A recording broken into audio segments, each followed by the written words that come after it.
안녕하세요. 바이러토크의 이학사입니다.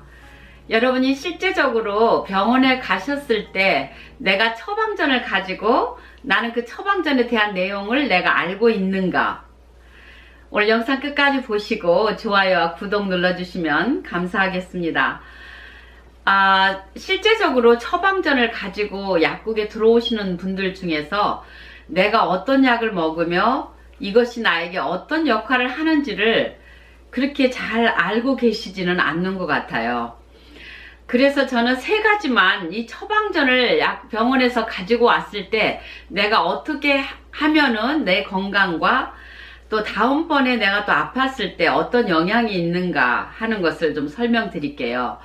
처방전을 받으실 때는 조금 눈치가 보여도 사실은 본인 보관용을 주게 돼 있습니다. 큰 병원들 가면은 그게 이제 주는데 일반 동네 병원을 갈 때는 본인 보관용을 잘 주지 않을 때가 있어요. 뭐 다 그런 건 아니겠죠? 그럴 때는 내 개인의 권리로 본인 보관용을 달라고 하셔서 내가 어떤 약을 먹고 있는지 다음번에 사람의 일이라는 것은 어떻게 될지 모르거든요. 내가 어떤 또 교통사고를 당하게 될지 아니면은 어떻게 또 다른 병으로 아플지 그럴 때에 내가 먹고 있는 약을 선생님한테 갖다 보여드리는 것이 약과 약과의 그 상호작용도 있고 여러 가지로 불편하지 않도록 의사 선생님들한테도 좋은 아이디어를 주게 되는 거거든요. 그래서 본인 보관용 처방전을 꼭 보관하는 것이 좋다. 또 혈액 검사나 또 이제 건강 그 진단 같은 거 하셨을 때 그런 것도 보관해 두시는 것이 다음번에 했을 그 혈액 치수와 혈액 검사 치수와 어떻게 다른지 비교해 볼 수가 있어서 내 건강을 잘 챙기는 데에 도움이 될 줄로 압니다. 두 번째는 약을 처방을 받으시면 약국에 와서 내가 어떤 약입니까? 라고 물어볼 수도 있겠지만 병원에서 선생님들이 막 귀찮아하고 바빠 하시는 분도 계시지만 또 그렇지 않은 좋은 분들도 많이 계시잖아요. 내가 어떤 약을 먹고 있으며 이 약이 어떤 작용을 하는지 좀 깐깐하게 물어보시는 것이 다음번에도 이 선생님이 이분은 굉장히 자기 건강에 대해서 케어하는 분이구나 라고 생각할 수가 있습니다. 진상이라고 생각하시는 분들은 별로 없을 거예요. 어쨌든 물어보셔서 이 약에 대한 것을 알고 약국에 와서 약을 지시는 것이 훨씬 좋습니다. 약사로서 설명을 해드리지만 같은 약이라 하더라도 어떨 때는 그것을 진통제로 쓸 때가 있고 어떨 때는 해열제로 쓸 때가 있고 또 근육통에 쓸 때가 있고 하는데 이 약이 뭐냐고 물어보시면 내가 예를 들어서 이거 해열 진통 작용을 하는 약인데요 라고 하면은 어떤 할머니께서는 막 화를 내면서 나는 근육이 아파서 왔는데 왜 이 약을 줬냐고 막 또 그러시는 경우가 있어요.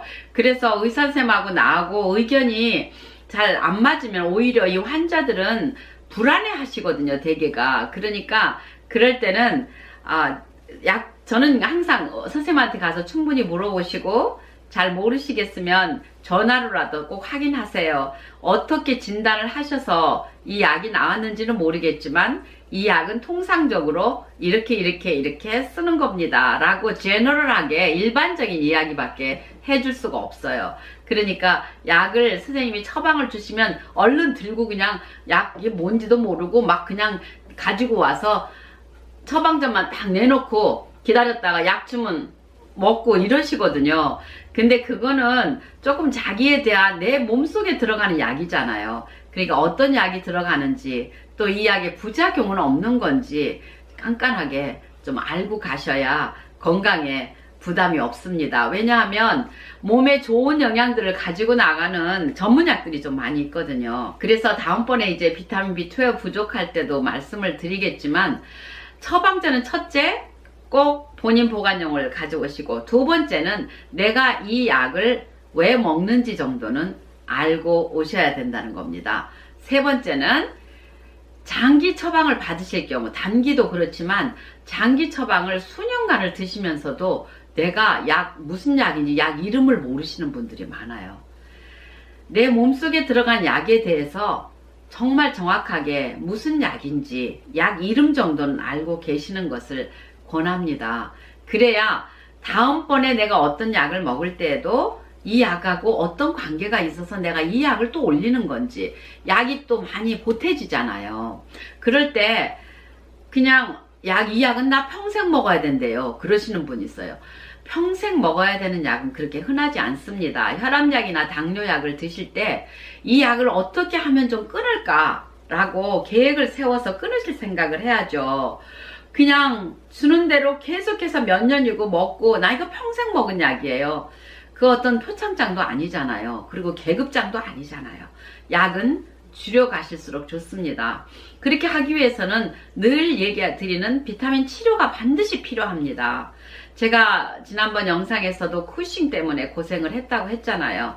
그때 이 비타민 치료를, 그리고 비타민과 미네랄을 적절하게 치료 용량으로만 먹었더라면 제가 그 이후에도 그 작은 수술들을 안 했을 텐데, 그런 아쉬움이 있어서 늘 이렇게 우리 가족분들한테 말씀을 드리고 있습니다. 저희 남편이 파킨슨으로 지금 고생을 하고 계시는데, 처음에는 이게 굉장히 심하게 갈 줄 알았어요. 그러나 비타민 치료를 하시면서 늦추고 있어요. 굉장히 빨리 진행돼서, 친구분 한 분도 그런 분이 있으셔서 정말 고생 하시다가 한 2년 전에 돌아가셨는데, 어쨌든 이 파킨슨도 포기하지 마시고, 완전히 낫지는 않는다 하더라도 막 진행되면요, 파킨슨 약이 계속 보태지게 돼요. 굉장히 약이 많아지게 됩니다. 그럼 약에 취해서 변비도 오고 여러 가지 증상의 부작용이 있습니다. 그래서 약을 알고 계셔야 되는데, 이런 말씀 드리기는 참 조심스럽지만, 의사 선생님들이 계시는 그 클리닉에 제약회사 사람들이 많이 들락달락 합니다. 리베이트가 있죠. 선생님, 저 이 약 좀 써주십시오. 이 약, 수많은 그 제약회사 하시는 분들이 다니다 보니 의사 선생님들께서도 물리치시기가 힘들 때 약을 써줘야 되는데, 이 사람 것도 써줘야 되고 저 회사 것도 써줘야 되기 때문에 저희 남편의 처방전을 보고 저는 깜짝 놀랐어요. 이번에 허리 수술을 하면서 진통제, 소염 진통제를 넣어주면 되는데 거기에 위장약이 3가지나 들어있었어요. 설명도 없어요. 왜 이 약을 먹어야 되는지. 그래서 제가 그 약을 보면서, 약을 계속 드시게 되면 속이 쓰릴까봐 넣어주시는 선생님들도 계셔요. 하나 정도는. 근데 3가지씩 이렇게 넣게 되면 위가 기능을 잃게 됩니다. 여러분, 어린이들, 내 자녀들 숙제를 내가 계속 해주면 아이가 안 하려고 그래요. 엄마한테 엄마 여기 숙제 이거 하래 이렇게 얘기하잖아요. 그런 것처럼 이 몸도 계속해서 약을 밖에서 넣어주게 되면, 아, 우리 주인님은 우리가 일하는 거를 별로 원치 않나 보다. 밖에서 약이 자꾸 들어오네? 우리는 쉬어도 되겠네. 위가 작동을 잘 안 하면서 계속 점점점 위는 그 위축성 위염으로 가게 됩니다. 눈물 약도 마찬가지죠. 인공 눈물도 계속 넣게 되면 그 수분이 또 더 날아가고 눈물샘을 퇴화시킬 수가 있습니다. 필요할 때가 있죠, 물론. 그러나 너무 과잉의 약들은 항상 그 몸을 게으르게 만듭니다. 비타민이나 미네랄들은 몸속에서 만들어내지 못하는 비타민들도 있고 미네랄도 있기 때문에 우리가 밖에서 넣어줘서 후방에서 아군들이 잘 싸울 수 있도록 넣어주는 것이 그 비타민과 미네랄의 역할입니다. 그러나 전문 약들은 작용이 있으면 부작용이 반드시 있습니다. 이 부작용을 잘 아셔야 돼요. 그리고 내 약 속에 위장약을 얼마나 넣어줬나. 또 그리고 왜 감기가 이제 시초인데 항생제를 또 이렇게 많이 넣어줬지? 저는 그 김포에서 근무약사로 일할 때 깜짝 놀랐어요. 소아과 의사인데 항생제를 3가지를 넣어요. 그 중에 하나는 이 아이한테 맞는 약이겠죠. 그런데 그 선생님을 쫓아서 저 멀리에서 2시간씩 이 선생님 같은 명의가 없다고 찾아오시는 분들도 있었어요. 저는 정말 너무 안타까웠지만 그 얘기를 해줄 수가 또 없잖아요. 다른 병원에 가면은 안 들어서 꼭 이 선생님한테 와야 돼요. 그렇게 얘기하시더라고요. 다른 병원에서 들을 리가 없죠. 이렇게 약을 세게 썼기 때문에 다른 병원에서 정말 제대로 하시는 선생님들의 약이 오히려 미스가 될 수가 있어요.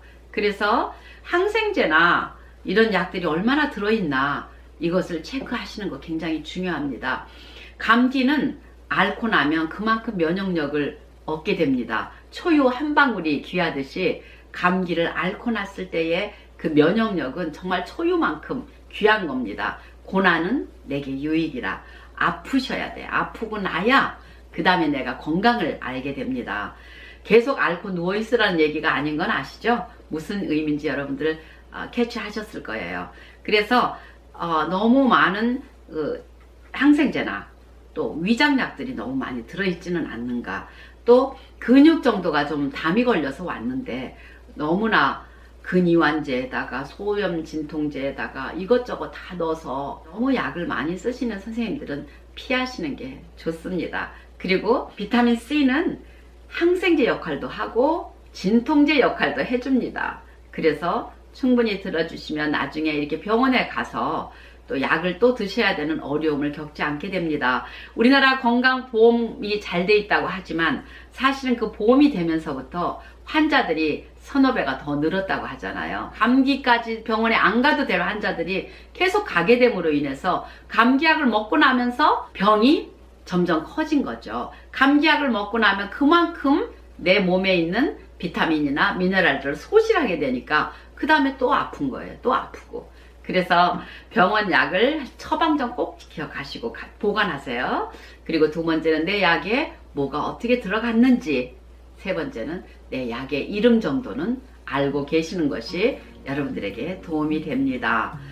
이 영상 끝까지 봐주셔서 고맙습니다. 좋아요와 구독 눌러주시고 다음 영상에서 또 뵙겠습니다. 감사합니다.